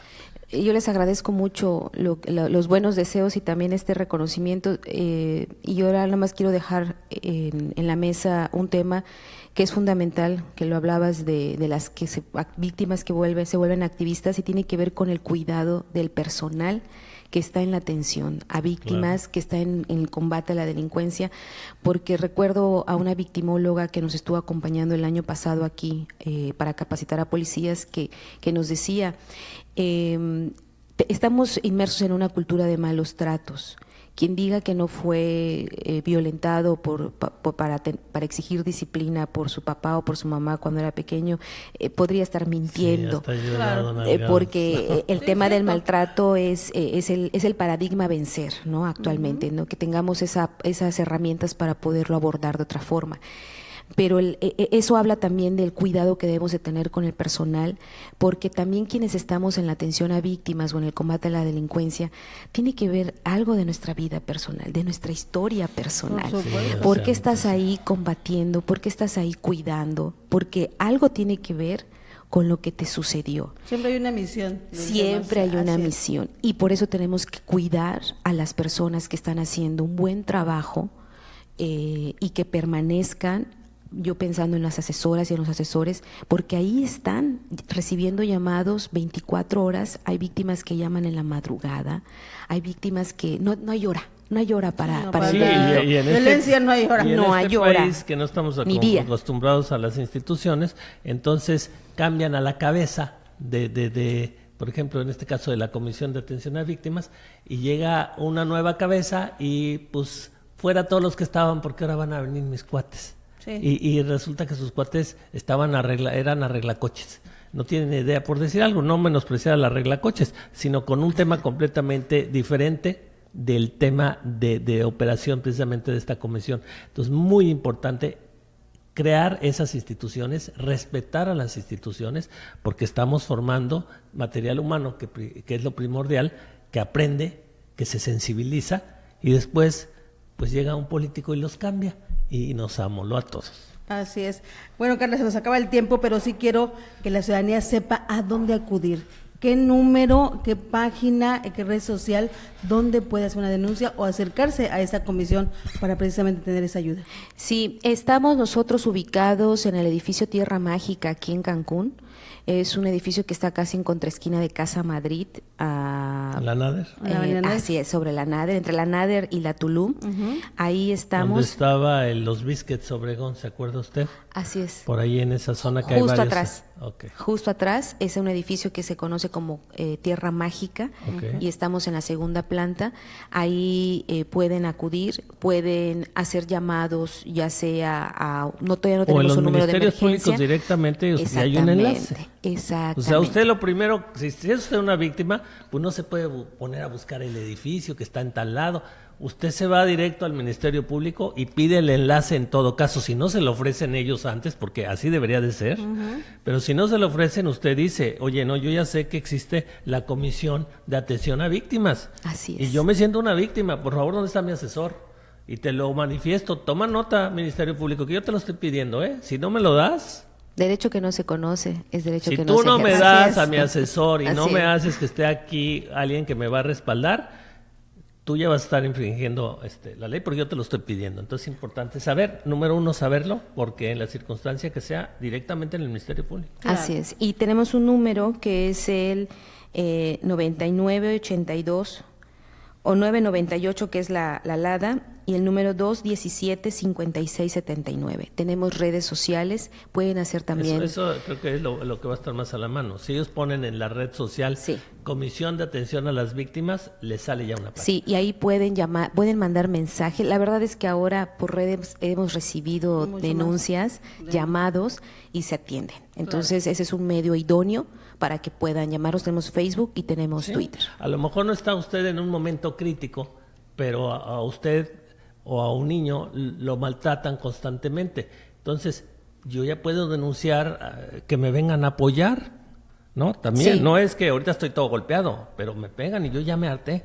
Este centro de justicia también para mujeres. Venme a ayudar, porque ¿dónde nos vemos? A las 5 salgo por el pan, como decían, y venme diciendo cómo le voy a hacer. Hacemos visitas domiciliarias también. Ok, pues ahí está una alternativa más para toda la gente que pues tiene violencia y bueno, que a veces no se atreve a denunciar. Yo creo que esta es una nueva forma de hacerlo y sobre todo la sensibilidad en que esta comisión está trabajando. Yo creo que eso hay que resaltarlo porque bueno, de un año, 2,000 denuncias o un poquito más, si es un número realmente relevante, diría yo. Sí, no estamos al 100, no estamos al 100 y esto nos implica un reto, un desafío, pero estamos muy concentradas en cuál es nuestro objetivo y no hay que detenernos. Como dicen, despacio que llevo prisa, tomamos las decisiones lo mejor en coordinación posible y también siempre estamos llamando a las instituciones que han respondido muy bien al llamado de la atención a víctimas. Así que yo les quiero agradecer a ustedes, a su auditorio, interésense por estos temas porque independientemente de quién esté al frente, esta comisión directamente es un derecho que quedó para quedarse. ¿De quién depende directamente? ¿De qué secretaría? No estamos sectorizados, es al Poder Ejecutivo con quien trabajamos directamente, pero por cuestiones de organización, con quien hemos estado constantemente en coordinaciones con la Secretaría de Gobierno. Sí, entonces, porque al final se requiere tener el intermediario. Imagínense, el titular tiene tantos asuntos que atender, pero la dependencia es directa del Poder Ejecutivo. Pues ahí habla de la preocupación, precisamente, de la atención que se le quiere dar y más hacia las mujeres. Muchísimas gracias, Carla Rivero, por esta visita. Vamos a ir a un corte rápidamente, regresamos aquí en LSD, Adicción por Informar. Business Class. Bienvenido a la clase ejecutiva. Su asiento cuenta con ventilación y función de masaje. Puede disfrutar de su música favorita en el sistema de sonido Rebel de 19 bocinas e incluso lo invitamos a ponerse al mando de este viaje. Recuerde, se encuentra a bordo del Lincoln Continental 2018, un sedán lo suficientemente lujoso para no pasar desapercibido. Sus imponentes 5.11 metros de longitud se acompañan por una parrilla cromada rectangular, un toldo con 2 paneles de cristal y rines de aluminio de 20 pulgadas. Su sofisticación llega incluso a las manijas exteriores, a las que basta presionar ligeramente para quitar el seguro de la puerta. El interior es amplio. Poco importa que uno de los pasajeros mida 1.80 metros, ni si se sienta adelante o atrás. Siempre contará con espacio para estirar las piernas y deleitarse con lo silencioso de la cabina. Por si fuera poco, la segunda fila integra una consola para controlar el audio, las persianas y el sistema de enfriamiento. Basta relajarse y disfrutar del recorrido. Sin embargo, el Continental es un auto que va a querer manejar. Su motor, un V6 con doble turbo, es capaz de empujar con fuerza a la menor provocación, además de que el conductor cuenta con un tablero totalmente digital y un head-up display que le permiten tener a la vista la información para su recorrido, desde la ruta hasta la temperatura exterior. Sin tener que documentar las maletas ni hacer fila para el abordaje, el Lincoln Continental le asegura el mejor lugar en cada viaje.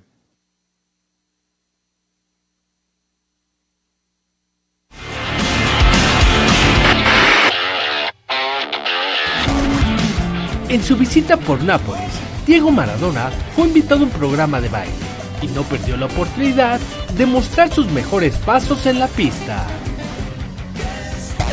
Así es como se prepara Checo Pérez para obtener sus primeros puntos esta temporada, con un simulador de la pista de Bakú, donde se realizará el Gran Premio de Azerbaiyán.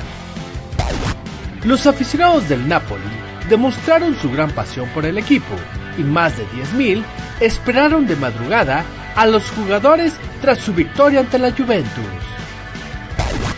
A Justin Verlander no dejaban de gritarle insultos en el Guaranteed Rate Field de los White Sox, así que el pitcher decidió salir del dugout para responder de esta manera.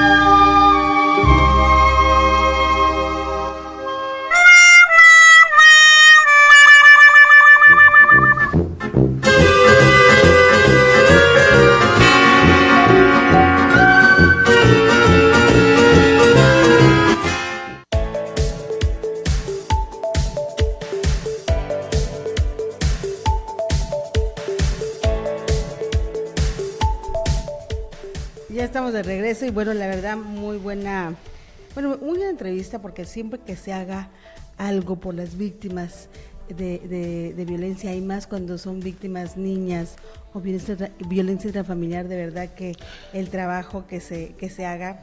Y volviendo a lo mismo, Norma, como todos somos víctimas potenciales, esto que decía Carlita, que precisamente es arropar, es acariciar a la víctima, pues nos llena a todos de saber que esta institución, desgraciadamente los mexicanos tenemos muy malas experiencias con estas instituciones, sobre todo con las que en teoría están para darnos justicia y protección. Así es que ver una institución naciente, como ella lo dice, que todavía no está en su completo potencial, pero que están haciendo que vemos las ganas que tienen las personas que están trabajando directamente en ella, pues es un aliciente de lo que puede ser nuestra sociedad, es un aliciente de lo que puede ser nuestro país en este sentido. Y bueno, pues enhorabuena, y ojalá y nunca seamos víctimas, pero que sepamos que si somos víctimas o conocemos una víctima, el gobierno estatal ya está creando y está muy interesado en crear estas instituciones precisamente para la protección, no solo de la víctima en el momento inmediato, sino para también su arropamiento y su rehabilitación completa en todos los sentidos. Así es. Y bueno, y hablando de otro tema, déjeme comentarles, si usted está circulando por la avenida Yaxchilán, tome sus precauciones. ¿Por qué? Porque a la altura del restaurante La Parrilla, ahí en la avenida Yaxchilán, casi llegando a lo que es la avenida Uxmal, pues encontraron algún artefacto explosivo que es una granada. Entonces, ahora sí que evite pasar por... Evitemos ser víctimas, hablando de víctimas, y vámonos por otra vía. Y además para no quedarnos atorados, para no entorpecer lo que las autoridades puedan estar haciendo para resolver esta aparente situación, porque hay que decirlo, es una aparente situación, no puede ser una llamada falsa, pero por lo pronto hay que estar atentos. Y ya nos vamos prácticamente. Déjeme nada más comentarle, le quiero comentar, hoy publicamos en Luces del Siglo un recuadro donde hablamos precisamente de que, bueno, pues en nuestro país sigue habiendo más pobres y bueno, en Quintana Roo no es la excepción, afecta más de la tercera parte de la población, de acuerdo con el último reporte del Consejo Nacional de Evaluación de la Política de Desarrollo Social, la Coneval. Y bueno, habla precisamente en esta nota y en este gráfico, a ver si nuestro productor nos puede poner el gráfico de la portada, en donde las cifras más recientes sobre medición de los indicadores de pobreza y pobreza extrema en el estado de Quintana Roo, bueno, pues es uno de los estados con menor incidencia de este flagelo social. Y bueno, en ese sentido, hablamos de que uno de los municipios donde hay más pobreza o pobreza extrema, diríamos que es prácticamente Bacalar, que es el municipio donde más... Y José María Morelos, efectivamente. Y de todos los demás municipios, bueno, tenemos prácticamente de que sí hay pobreza, bueno, pero no al extremo como en otros tipos de ciudades. Se los vamos a dejar ahí. La gente en general en Quintana Roo come. ¿Sí? Porque aunque usted no lo crea, hay muchas entidades de este país y poblaciones donde la gente no come todos los días. Así es, traducido en números, lo anterior significa que los 32 estados de la República, Quintana Roo ocupa los lugares 8º y 14 con menor incidencia de pobreza y pobreza extrema. Es un gráfico que hoy le queremos compartir porque de verdad es para hacer una gran reflexión en el sentido de que lo que es la pobreza en nuestro estado. Imagínense qué pujante es Quintana Roo, que a pesar de tener un exgobernador sospechoso de haber saqueado más de 3,000 millones de pesos, todavía así, bueno, ahí vamos paso a pasito para adelante. ¿Se imagina si hubiéramos tenido un gobernador responsable que hubiera llevado todos esos recursos a las necesidades primordiales precisamente de los quintanarroenses y sobre todo de la parte más frágil y el futuro de la sociedad que son los niños? ¿Se imagina? ¿Se da cuenta? ¿Se darán cuenta estos funcionarios de la gravedad, del carmotota que se están echando? Bueno, no quisiera estar en sus zapatos el día de su muerte, que a todos nos va a llegar tarde o temprano, y que les caiga el 20 del karma que tienen encima. Así es. Pues nos despedimos, los dejamos ya rápidamente con el humor, con los memes, porque nos estamos yendo, pues para dejarle un buen sabor de boca al término de ese noticiero y que la pase bien durante el día. A ver, nuestra productora, ¿qué memes tienes? ¿Qué seleccionaron para este día en la parte humorística? Cuando te das cuenta de por qué no... De que no sonó tu alarma en la mañana. Ay, joder. Sí. Pues es que puse 5 p.m., no 5 a.m. Sí, así es. ¿Cuánto me costó? Cuando me corto sola el cabello. Bueno, pues, le quedó bastante bien para habérselo cortado ella sola. Cuando abusan de los filtros. Ay, qué mal. ¿Quién jerá? Sí, no. ¿Quién jerá? Cuando están escuchando cuando están escuchando la gasolina de Daddy Yankee y en lugar de subirle al volumen le suben al precio. Bueno, pues eso es lo que nos aplican cada inicio de mes, el aumento de la gasolina. Si no protegemos a México, ¿qué dice? No alcanzo a leer. Los Vengadores, si no protegemos a México, te mandamos a los Vengadores o algo así. Te vengaremos. Bueno, ahí se los dejamos el humor aquí de nuestra productora. Muchísimas gracias, pásela bien, que tenga un excelente día y nos escuchamos el día de mañana. Muy buenos días, doctor. Buenos días.